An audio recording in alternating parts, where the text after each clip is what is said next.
I first want to say congratulations on this series. I was on the edge of my seat the entire time. It's so thrilling. Thank you.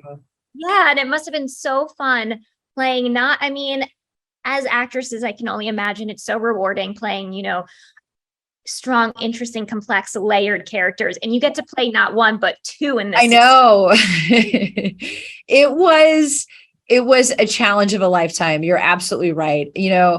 I love that you said that you were on the edge of your seat, because that's how I was when I first read the material. I was sent 3 scripts. I thought I even kind of knew what was going on in the first episode until I got the very end of the first episode. And I realized I didn't have anything figured out. And I was so compelled to read the second and the third. And by the end of those, I was like, oh my gosh, I have to do this. Like, this is incredible.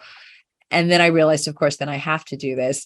And how on earth do I develop these 2 very distinct women that have endured some trauma and are making some very curious, complex choices for themselves? Mm-hmm. Yeah. What did playing both of them teach you most about yourself and your process as an actor? Wow. Well, that's a good question. I actually, I really questioned whether I would have sort of the creative bandwidth to create them. I guess I sort of always have this fear as an actor. I'm like, I'm just going to use it all up. Like, I mean, where does all this creativity come from? And, I really am humbled by, the craft, and I love it so much. I love my job so much. And so I really wanted to honor what was written there and really create something that people were invested in, and not just in one sister or the other. I wanted the audience to be invested in both women. And so I really started at developing them one at a time with their foundational trauma of losing their mom, and how their different truths around that incident impacted the women that they became. And I allowed that to sort of inform who they are kind of characteristically, their energies, and all of that. So that's kind of where I started. And then I allowed that to kind of blossom from there, I guess. But I will say I easily dropped a couple $100 at Staples on just highlighters, Post-its, all different colored pins. My script was it was a very organized hot mess. And it was my lifeline, truly. Like I would have been lost without it. But once I developed the characters, I really felt pretty good in their skin. And then it was just ultimately about executing it on the day, and really like leaning into the technically what I needed to do in terms of like the camera, and working sometimes with a tennis ball, sometimes with a fellow actor. That was all new territory for me. Oh, well, you did it so beautifully. And Thank you. It was riveting. I mean, I've been such a huge fan of yours for so long.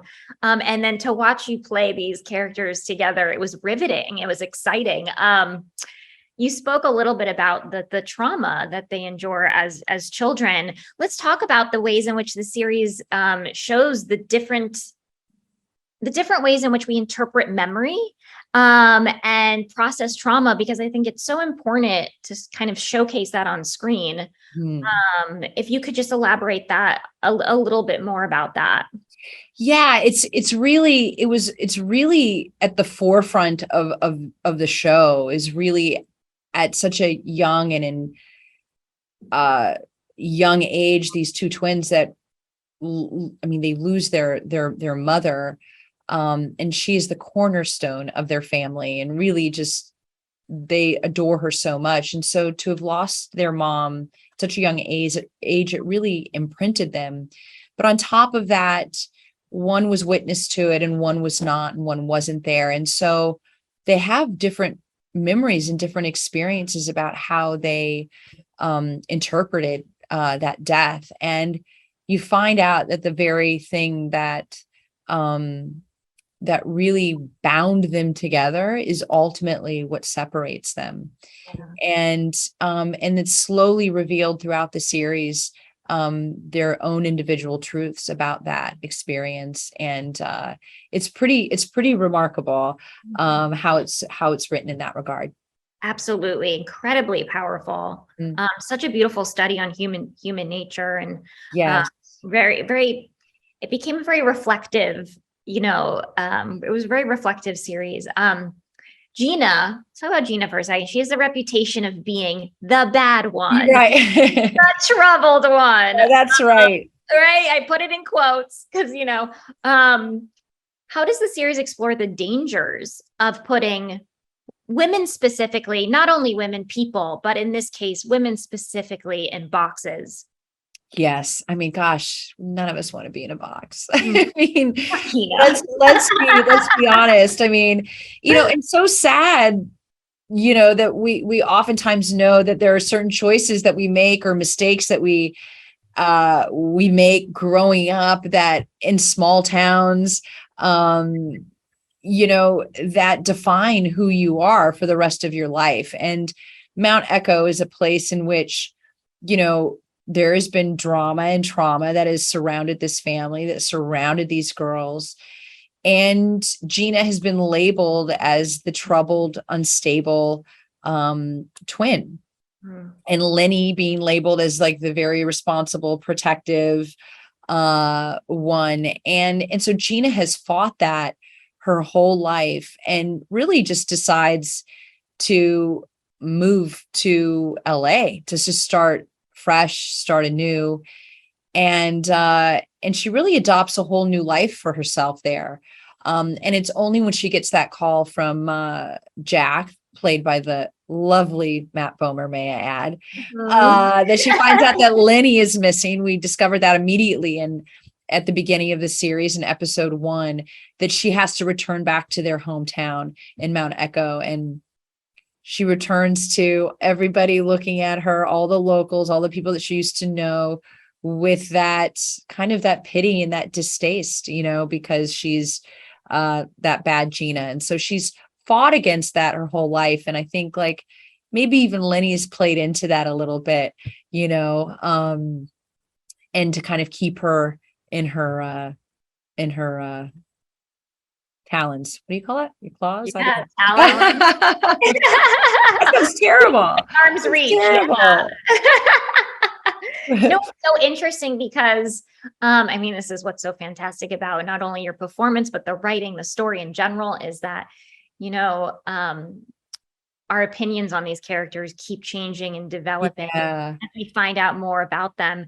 And we almost feel like a guilt as an audience by playing into the idea that there's something wrong with Gina because she's labeled as troubled. When really, we can take this part out, but spoiler alert, she was actually able to grow and self-reflect during that time. And it made her only stronger and more self-aware. So it's like a really interesting. That you just nailed it. That is exactly right. It's like, I look at her and I said, oh, she's like trauma informed. Like she's been through that. She's done the work, and her sister has not. And they're at a crossroads with each other and their relationship. And I really tried to kind of preserve the integrity of both women for as long as I could, because I wanted, they're both victims of like something that happened to them, and one sort of was out and able to get healthy and the other one didn't. And so I just wanted to humanize them as much as I could for as long as I could. And so no one would be like sort of team Gina or team Lenny, or you would be, and then you'd switch and then you wouldn't know what.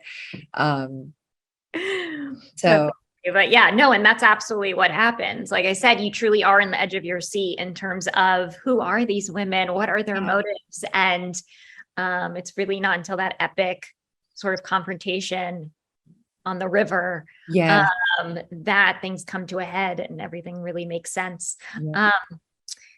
Let's talk about too, because I think we get a lot of this in this series, which I think we all battle with a tiny bit, is that fine line between loving someone and wanting to fix them.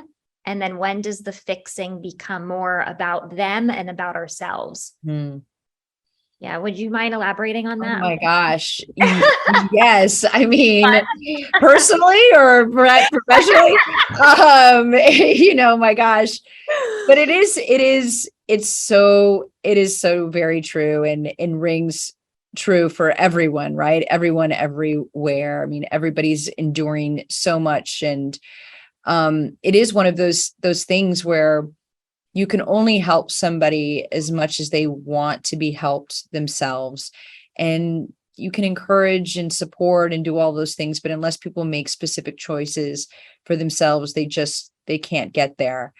And unfortunately, that's very much the situation with Gina and Lenny. I mean, spoiler alert. Lenny is so devoted to Gina and to the twinship that relationship takes precedence over everything and everyone. And it's to her demise. And even while Gina is in the throes of it with her, is saying like, this, we can't continue on like this. You can't continue on like this. Let's have a reality check. She's still in denial. And so she's someone who's really suffering in that regard. And so the greatest thing that Gina can do is to save herself, is that self-preservation is what happens at the end of that episode, what we think. And that's probably the biggest thing that could ever happen to Lenny, is to lose Gina, her very, her essentially her lifeline. Absolutely. I just found it so refreshing because I think in a lot of times we're given that dynamic, but in a romantic way, Yes. Here it's with sisters, and it was just really refreshing. And it was really interesting to watch. But this has been so lovely. Before I let you go, I believe, and please correct me if I'm wrong, but I believe all of your episodes were directed by women. Yes. And I mean, we love like men too at CherryPicks. No, not men, whatever. But that really excites us. And I just want to know, in your opinion, why was it extra meaningful and important that this series specifically be told through the female lens? It's so important. It was written and created by a woman named Vanessa Gazy. She's a wonderful woman. I love her so much.